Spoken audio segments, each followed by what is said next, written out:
இருக்குங்க. நான் நைட்டே 2 ஸ்பூன் அளவுக்கு பாதாம் பிசு காஃபி டம்ளர்ல 2 டம்ளர் அளவுக்கு தண்ணி ஊத்திட்டு ஊற வச்சு வச்சிருங்க. இது பாத்தீங்கன்னா உடம்புக்கு அவ்வளவு குளிர்ச்சிங்க. இந்த வெயிலுக்கு ரொம்ப நல்லது. எல்லா நாட்டு மருந்து கடையிலயும் கிடைக்கும். 1 லிட்டர் பாக்கெட் பால் எடுத்து பாத்திரத்துல ஊத்திக்கிறேன். கொஞ்சம் பெரிய பாத்திரமா எடுத்துக்கோங்க. ஏன்னா நம்ம இந்த பாலை கொஞ்சம் சுண்ட வைக்கணும்.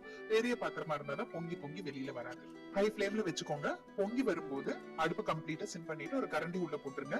அப்பப்போ மீடியம் ஃபிளேம் சிம் மாத்தி மாத்தி வச்சு நீங்க 1 லிட்டர் பாலை 1/2 லிட்டரா சுருக்கணுங்க. இதுவும் அந்த பாதாம் பிசன் ஊற வச்சுட்டு உடனே நான் இந்த பாலையும் நைட்டே ப்ராசஸ் பண்ணிட்டேன். இந்த பாலை அடுப்புல வச்சுட்டு இன்னொரு பக்கம் நான் 3 பேருக்கு சப்பாத்தி போட்டுட்டேங்க. அதுக்குள்ள பாலும் ரெடி ஆயிடுச்சு. 1 லிட்டர் பால் இப்ப 1/2 லிட்டர் ஆயிடுச்சு. இது 4 பேருக்கு சரியா. இன்னொரு கொஞ்சம் அடிக்கனமான பாத்திரம் எடுத்துக்கோங்க.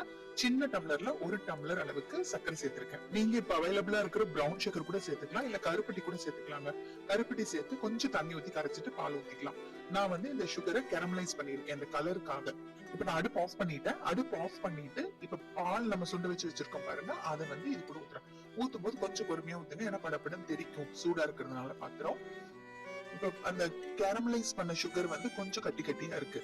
அப்படியே அந்த பாலோட வைக்கும் போது பாத்தீங்கன்னா நல்லா கரைஞ்சிரும், ஆறவும் செஞ்சிரும். நல்லா ஆறினதுக்கு அப்புறமா ஃப்ரிட்ஜ்ல தூக்கி வச்சிருங்க. இதுல பிளேவருக்கு ஏலக்காய் தூள் எல்லாம் எதுவுமே சேர்க்க தேவையில்லை. இப்ப அடுத்த நாள் காலையில பாத்தீங்கன்னா பாருங்க, பாதாம் பிசின் சூப்பரா ஊறி வந்திருக்கு. எவ்வளவு ஆயிருக்கு பாருங்க.